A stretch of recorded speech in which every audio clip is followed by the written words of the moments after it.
Good evening, everyone. Welcome to our Friday academic webinar session hosted by Yashoda Hospitals.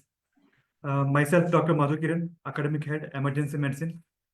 And it's my pleasure to be the moderator of this session. And thanks to Yashoda Hospitals for giving me this opportunity. We have an especially interesting and important topic lined up for discussion. That is SIDS, Sudden Infant Death Syndrome, and ALTE, Apparent Life-Threatening Event, and BRUE, Brief Resolved Unexplained Event. So these are the critical events that can pose significant diagnostic and management challenges in the emergency setting. To guide us through this topic, we are privileged to have Dr. Harish, consultant in emergency medicine at Yashoda Hospitals, Malakpet. Dr. Harish is well known for his clinical expertise and his commitment to teaching. And today he will help us better understanding the definition, evaluation, differential diagnosis, and management strategies for these events. I encourage all the participants to stay engaged and note down any questions you may have, or you can post your questions in the chat box. We will have the time for the discussion at the end. And without further delay, I hand over the session to Dr. Harish. Dr. Harish. Yes. Good evening, everybody. Thank you, Dr. Madhu Kiran. That was a sweet introduction of you. Myself, Dr. Harish. So today we'll be discussing about SIDS, BRUE, and ALTE. So basically, it's all about knowing these terms, because in most of these cases, not much of the thing would be done from the emergency point of view. When actually the child comes in, there are multiple things which we need to take under consideration. Let's go through the topics now. Okay, now coming to SIDS, it's basically sudden infant death syndrome. Now, basically, what does it mean? It is an unexpected death in infants, which is generally less than 1 year old, but no probable or pathological cause can be determined by even after getting a proper history, doing an excellent physical examination, and in spite of doing some autopsies and environmental investigation, we still can't find the exact cause. So it's called a diagnosis of exclusion. It's not basically where you can get a definitive reason for death. When you can't actually explain the reason, that's when you call a sudden infant death syndrome. Generally, it occurs during the sleep. Now, this is where the American Association of Pediatrics, AAP, has come in, and even they have started a movement saying that Safe Sleep campaign or Back to Sleep. This was way back in 1988. And slowly, when they started it, this SIDS rate has drastically improved. It frequently occurs when generally it's leading cause of death, especially when you see in US, it's from 1 to 12 months of age. And due to the most of the inconsistencies, now the SIDS term has been slowly changed from SIDS to sudden unexpected infant death, which is SUID. This SUID includes SIDS as well as if there is an accidental asphyxia or suffocation or uncertain circumstances death. These are the things which are completely involved in sudden unexpected infant death. Now, coming to the peak incidence of this SIDS or SUID is generally 2 to 4 months of age. Now, what are the risk factors for it? When it comes to risk factors, there are a couple of things which you need to consider from the infant's perspective as well as the maternal perspective. Now, coming to the infant's perspective, the factors which are at risk is making the child or the infant sleep in prone position, which is more dangerous because most of the times what happens is the child gets breathless just because of the surrounding pillows or toys or within the crib, the blankets, all these things, they lead to asphyxiation, which generally causes SIDS. And this is more common in male childs than the female child. The sex ratio is, when it comes to a boy child, it's higher. And family history of SIDS, if there is a premature birth or a low birth weight, these are the risk factors when it comes to the infant. Then coming to the maternal aspects, you need to know if the child is being exposed to smoke or if mother has a history of smoking, even if it is postpartum, or drug abuse, or if the pregnancy age is less than 20, or if there is inadequate prenatal care, that can be because of the low socioeconomic status or multiple other factors. But the exact etiology is still not clear. Studies suggest that SIDS is generally associated because of very poor physiological responses both to hypoxemia as well as hypercarbia, and a combination of several other extrinsic and intrinsic factors. The most preventable risk factor is making the child lying in a supine position and acknowledging whenever the child is in prone position to prevent SIDS. That has resulted in a great improvement and significantly decreased SIDS induced deaths. The incidence has dramatically reduced in countries that have generally advocated for supine sleeping, that is, back to sleep, which has been conducted by AAP. The incidence generally declined by more than 50% in US after the physicians promoted on the back sleep or back to sleep. The AAP actually issued specific guidelines how to make the child make in supine position, how it helped. The incidence of the SIDS slowly, drastically reduced, and about 38.4 deaths per every 100,000 live births has been recorded by the year 2020. While specific numbers may vary, but then in India, some studies indicate the rates of 0.5 per thousand live births, but the data collection and reporting on SIDS can be inconsistent because of different regions of India, and people are not completely coming out to the hospital with reporting with SIDS. Now, majority of the countries, there was a rapid surge in many cases back in 1980s. Slowly, after the movement of back to sleep started, there was a slow decline through 1990. That was when this AAP, American Academy of Pediatrics, in 1994, they actually raised awareness regarding the healthy sleeping environment. A large number of cases of SIDS are seen mainly during the second, third, and fourth months of life, and more prevalent in males as compared to females. The ratio is roughly around 3:2. It's larger category, as I said. The term has been uh, recoined from SIDS to SUID, which explains both, which involves SIDS as well as asphyxiated death, and if there is any unexplained death during infancy.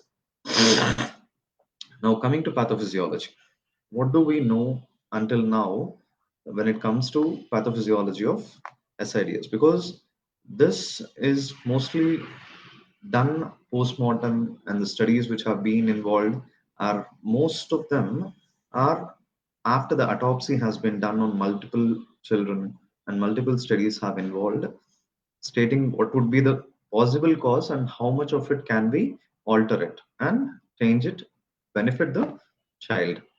Now, this is generally a triple risk model which comes in when these are the three major factors. Infant is fragile, especially during the first 6 months, first year of life. Peak age would be 2 to 4 months, and homeostatic regulation development, because the sleep cycle generally slowly develops and slowly actually improves the change of homeostatic regulation during the first 6 months of age. In that, if there is an abnormal brainstem or cardiac conduction problems, or if there is any gene abnormalities or ion channelopathies, or if there is an immunological response and other effects like nicotine. And external triggers are basically sleeping placement, if there is any surrounding pillows or blankets or toys, all these things. These are the three factors majorly which actually affect causing an SIDS. Now, there is something called a triple risk model, which generally occurs in infants with underlying vulnerability who undergo a trigger event at vulnerable developmental stage.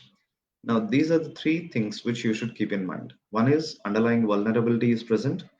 The other one is they have a trigger event, and the developmental stage is also a little vulnerable. Now, what is this underlying vulnerability?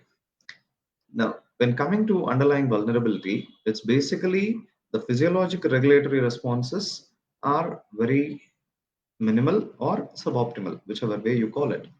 But after that, they have done multiple postmortem examination of brain stems of SIDS victims, which demonstrate that there is a serotonergic signaling abnormalities, especially in the arcuate nucleus and the tissues that actually modulate ventilation as well as BP in response to hypoxia and hypocarbia.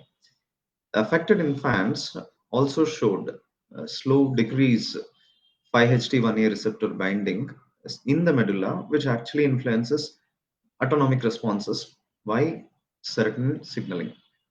Recently, the most recent study which actually states is polymorphin in gene issues, IL-10 gene promoter has been associated with SIDS, but not much of studies have been done after that. And sudden expected death generally occurs if there is a infection and IL-10 gene promoter has been abnormal. Okay. Now, what would be the, so we have an underlying vulnerability. Next, coming to the trigger event. Now, what is the trigger event? The trigger event can be multiple things. It can be a pathogenic organism, or it can be non-infectious also. Um, can be a infected kid, or if there is a cardiac dysfunction. These are generally the trigger events which occur. Most of the studies, they have suggested that prone positioning actually leads to suffocation. This suffocation slowly causes hypercarbia, which makes sure the CO2 retention happens and there is a decreased arousal. And the other thing which you should know is the CO2 retention causes a decreased arousal, and from there, that leads to a sudden asphyxiation to death. The other thing is the type of bedding material which can cause a suffocation. See, when bed with a hard surface actually helps a lot than with a soft bed or a water bed.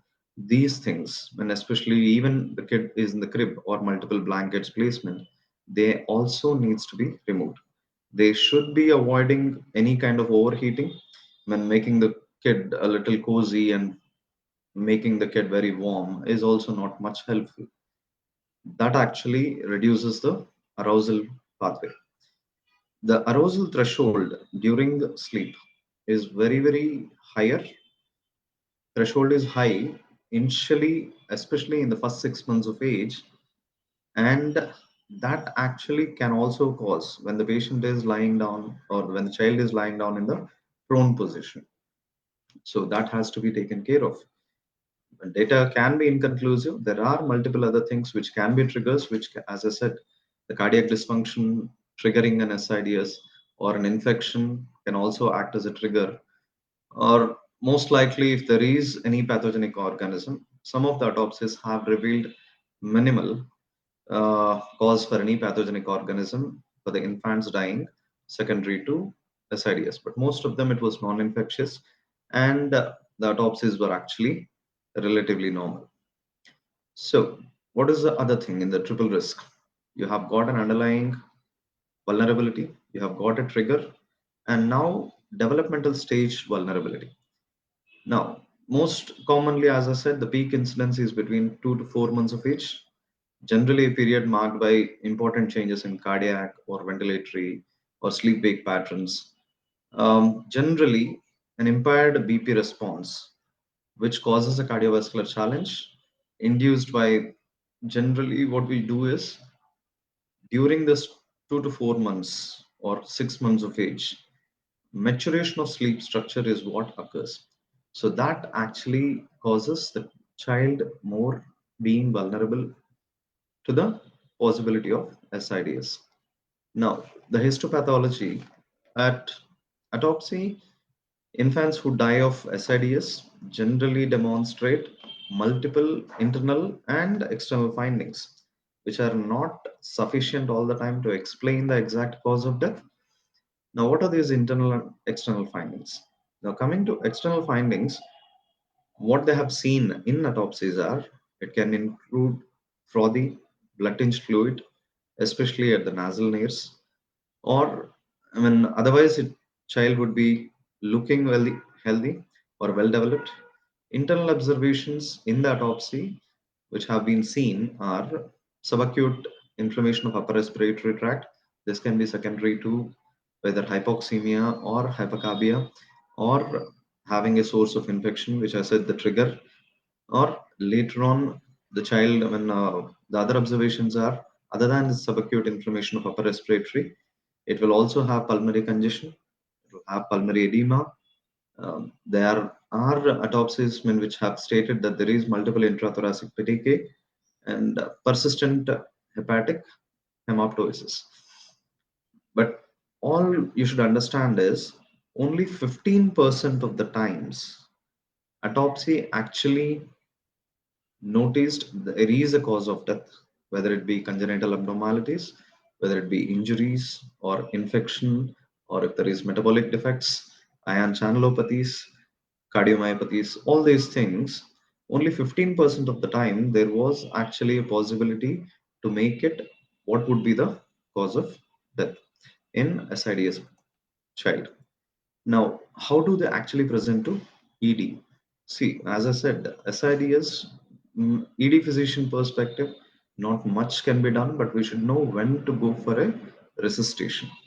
Now, things which we discuss here would be child which is not amenable to resuscitation. You should know the difference. When should I go for resuscitation? When should I not?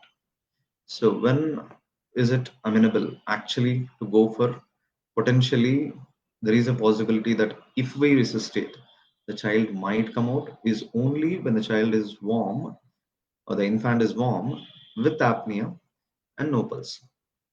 If warmth is present, then there is a possibility to go for resuscitation so that the child when we can try for a CPR. And when the child is in rigor or libido reticularis, or if the pH is less than 6, or core temperature has been significantly reduced, in those, the child should not be going for resuscitation. So, this is what I said as we discussed. Academy of Pediatrics have stated a couple of things which will actually reduce the SIDS in all the children.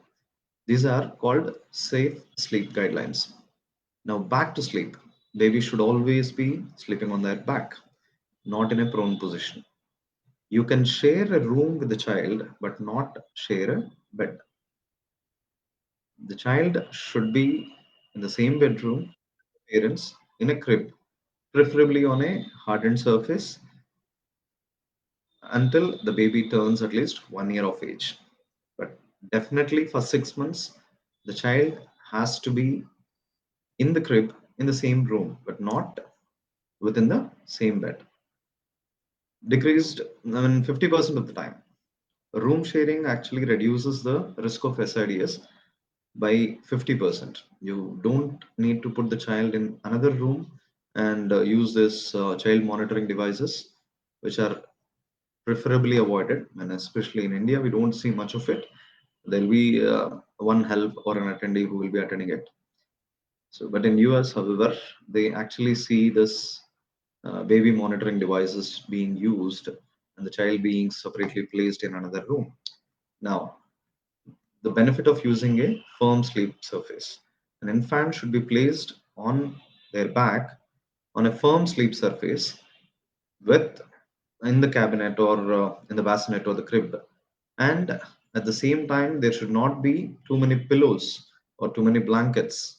Okay, so that if possible, only during the breastfed times, the child is needed to be fed with expressed milk only. Definitively for the first 6 months, avoid any other uh, products which can be used as an alternative for breastfed. Preferably breastfed. Okay, and no, I mean, do not make the child sleep in their chairs, armchairs, or sofa. This should never be. let. I mean, we even see the child being slept in a car seat. If that's the case, immediately change the sleeping area from, let's say, the sofa or the armchairs, and immediately place the child on a firm flat surface of a bed on the back. Okay, so these are the guidelines from American Academy of Pediatrics, the most recent ones, which you can go through. Bed sharing is at risk. No pillows, blankets, or toys. The room can be shared, but do not share the bed. Swaddle until they start to roll. You can use a swaddle cloth until they start to roll around. Okay. Remove all the toys. It's okay to swaddle, but stop swaddling as soon as they start learning to roll. If it is in a car seat or a stroller or a swing, immediately move the infant as soon as the infant falls to sleep. Okay. They can still use pacifiers, especially during bedtime. Okay. The baby's crib or bassinet can be placed in the same room. And placing the baby on the back is the safest thing. Now, this is about SIDS. Now, coming to the next topic, it's BRUE or ALT, ALT. BRUE then is a new one, new term. Initially, in a little while ago, we used to use something called ALTE. But why did we stop using ALTE is basically the term life threatening looks, let's say baby comes to you. Baby comes to you, when you actually see the child is smiling at you, pink, no other breathing difficulty, no choking, nothing. But the parents give you, or the caregivers who come along with the kid, they actually give you this scenario where the child was choking, was unable to breathe, the child was limping, stiff, or turned blue. All these things would be explained. But when you actually see the child, it turns out to be that the child looks something like healthy and smiling at you, and but still you define this event when you are evaluated and there is nothing else you could find a reason. You start defining it as it's apparently a life threatening. When you hear the term as life threatening, it scares. And that's when in 2016, 16 or 19 they changed, 16 2016 AAP have changed from ALTE to BRUE, which is briefly but resolved now, that it is an unexplained event. So now let's see what is an ALT. It's basically an episode that is frightening to a caregiver. It is very frightening. Involves some combination of apnea, color change, or change in muscle tone, choking, gagging, all these things. So when they removed this term life threatening, this new one, BRUE, has come in.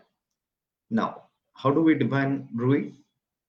It refers to an event which is lasting less than 1 minute in an infant less than 1 year of age that are associated with more than one of these things.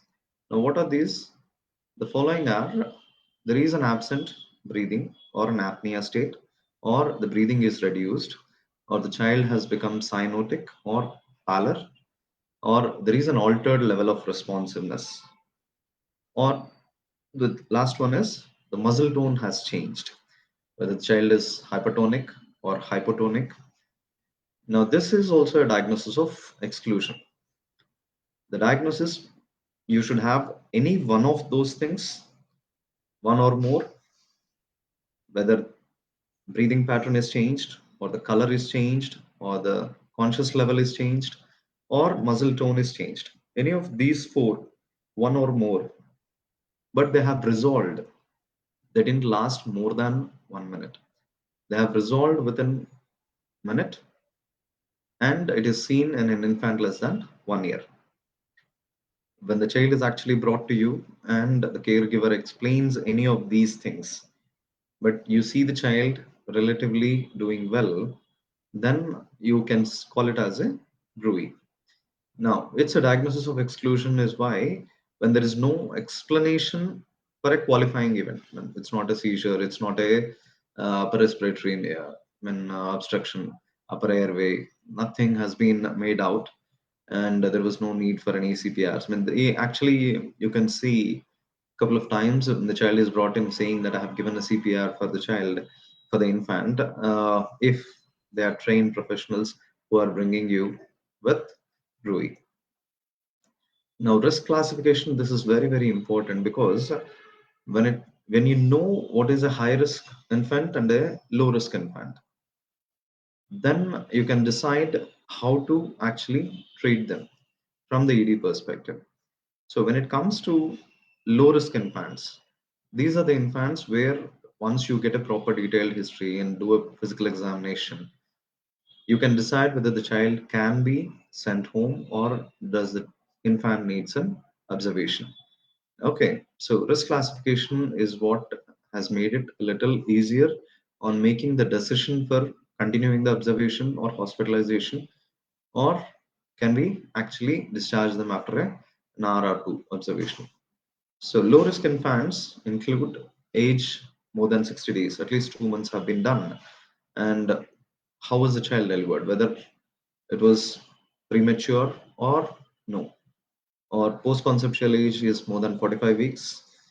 Only one event, never had any prior episodes of BRUE, no clusters, no family history, there was no CPR required by trained medical provider, no features of concern in the family, which can be a child abuse or sudden deaths in the family, especially any prior child with SIDS, and otherwise afebrile, normotensive child when which doesn't have any other possibilities for having a higher risk. Anything which doesn't meet this, then they are called high risk infants.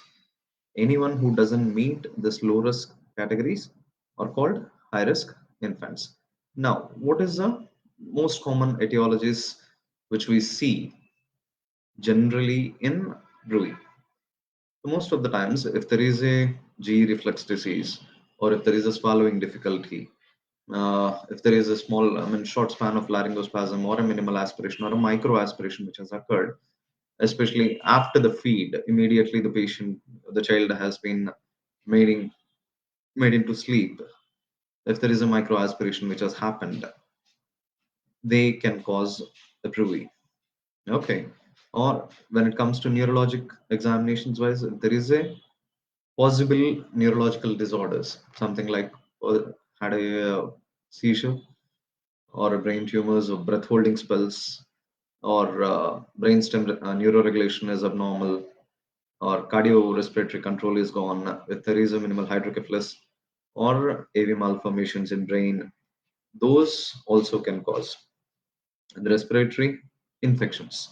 Most commonly, upper respiratory infections if the child is not vaccinated adequately, especially for RSV or influenza, all these things.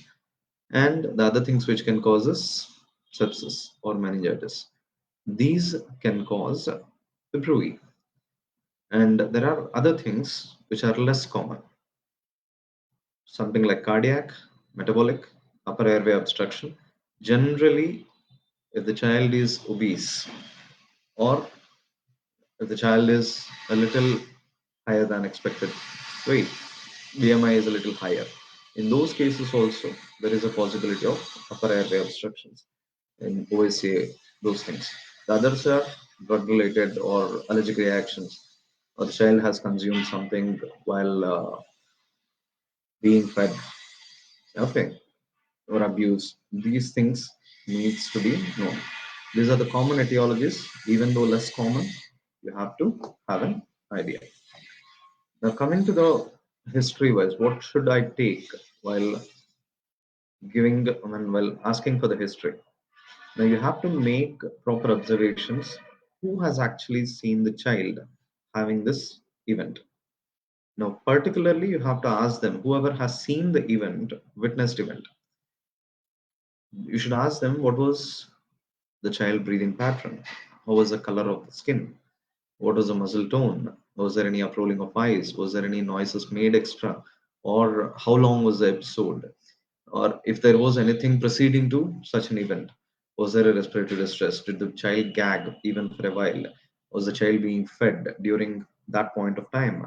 Or was it immediately after the feed which was given? And what has happened during the event, you should exactly get it from the caregiver or the mother or father, whoever it was, during at that point of time, who have actually witnessed the event. Now, we should also ask, what did they do?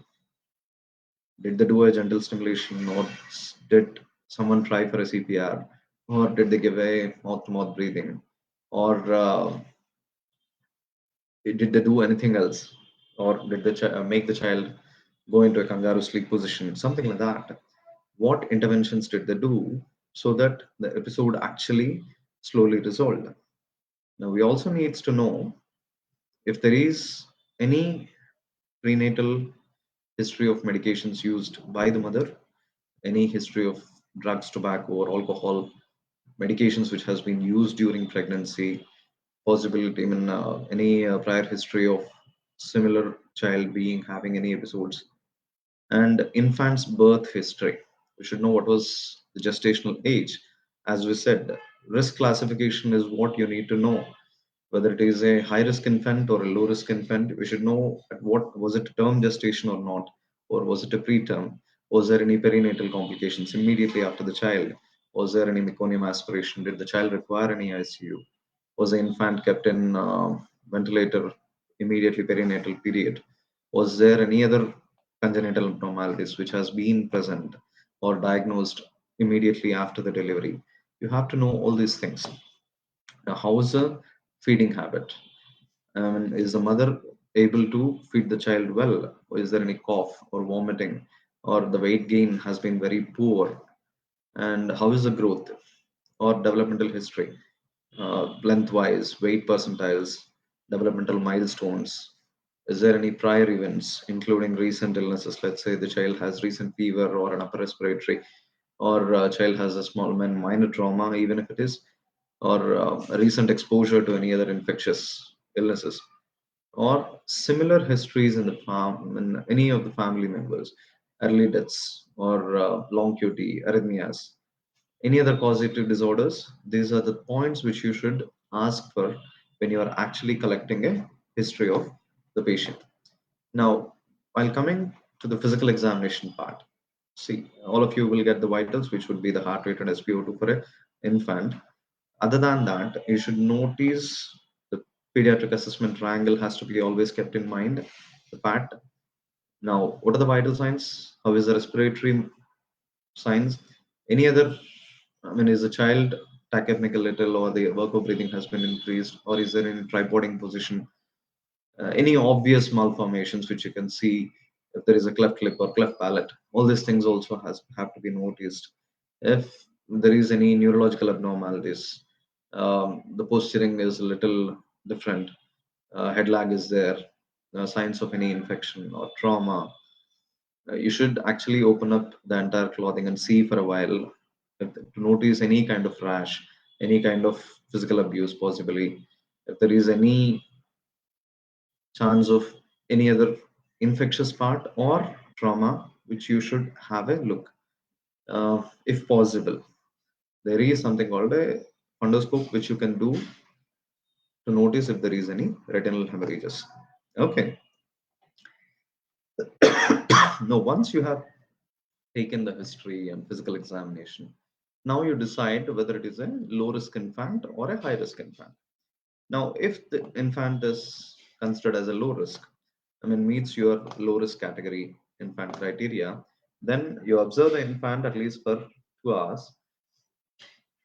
If the child is, I mean, being okay in the ED at least for 1 to 2 hours, you can actually just monitor the vitals, see to, if possible, get an ECG, 12 lead. They can be hospitalized for monitoring purpose if only if the caregivers are extremely anxious or it was a initial episode. If they are not, and they're not keen on getting admitted, you can actually discharge them after explaining the possibility of SIDS or recurrence of similar episode. Keep a watch.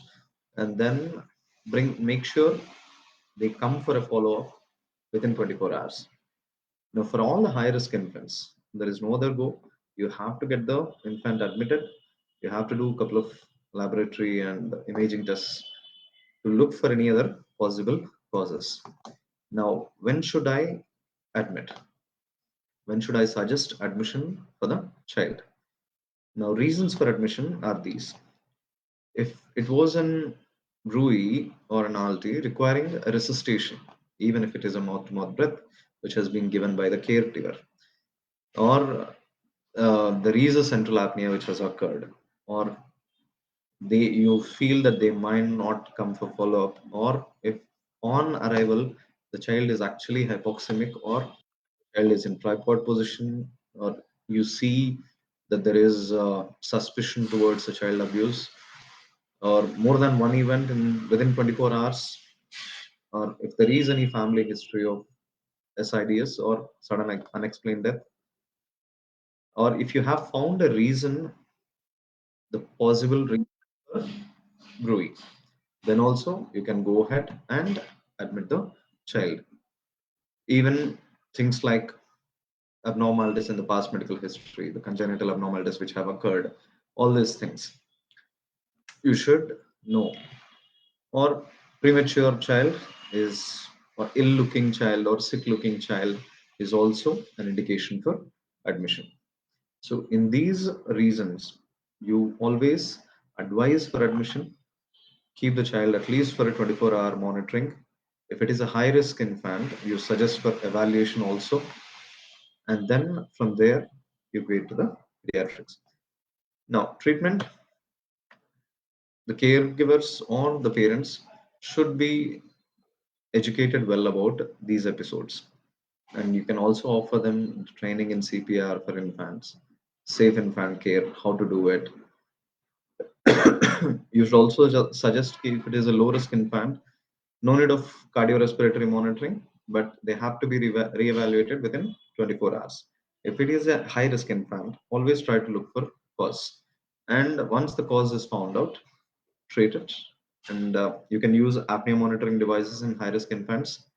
And make sure the infant is nowhere exposed, whether to be smoke or other factors which actually cause the event.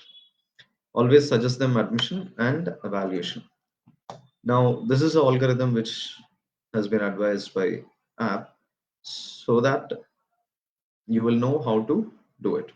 Now, let's say the patient presents post event. Most of the time, as I said, it is less than 1 minute, less than 1 year old, with any of these things, all the four events, I mean, any of those one or four of those things, which is color, breathing, altered level of consciousness, tone.